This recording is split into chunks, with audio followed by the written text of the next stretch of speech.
All right, our next one's from Sean, and this question is important to him because he's an artist who sometimes creates work for video games and fantasy novels, and he wants to know if he should decline to paint an angel or demon because he wants to know, how should Christians take the second commandment today?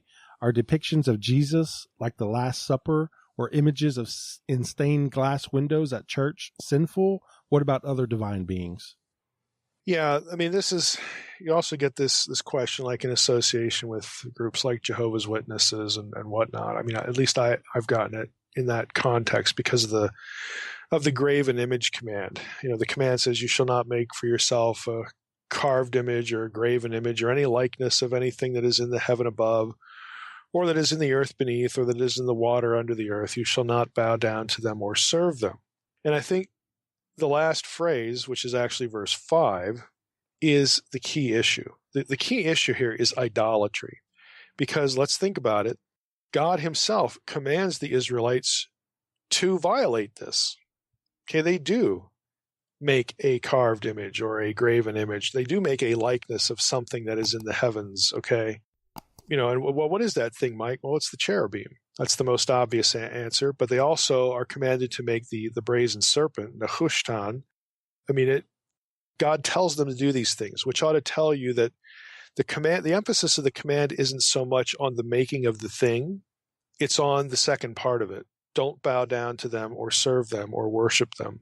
So the issue is actually idolatry. It's not specifically the fashioning of the thing.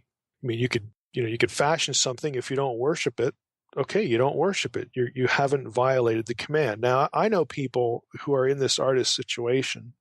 I have friends who, believe it or not, they are the, without giving names, they're the inspiration behind two of the characters in The Portent, my second novel.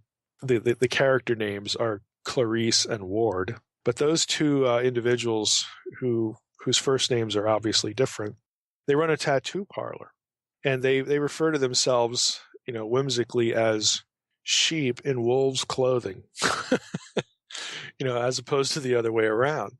And they do run into situations, and they question people a lot. And if they are asked to create an image, create a tattoo, where they suspect that this is some part of an occult issue with this person, this is something that is going to be, maybe not people bow down to it, but you get the idea that this is a faith statement in a dark way for this person, they will refuse to make it.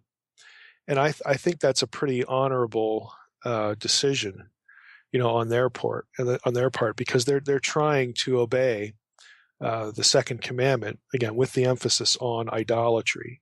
And so I would recommend the same strategy, for this person. If you think that what you're creating is going to draw attention away from God, draw worship or adoration away from the true God, even though the person doing it might not, think of themselves as an idolater.